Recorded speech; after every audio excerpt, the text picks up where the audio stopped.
वक्रतुण्ड महाकाय सूर्यकोटिसमप्रभा निर्विघ्नं कुरु मे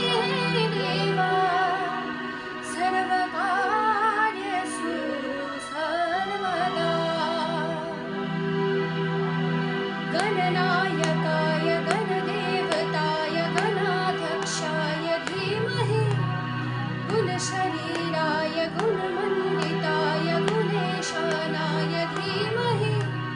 गुणातीताय गुणाधीशाय गुणप्रविष्टाय धीमहि एकदन्ताय वक्रतुण्डाय गौरीतनयाय धीमहि गजेशानाय भालचन्द्राय श्रीगणेशाय धीमहि एकदन्ताय वक्रतुण्डाय गौरीतनयाय धीमहि गजेशानाय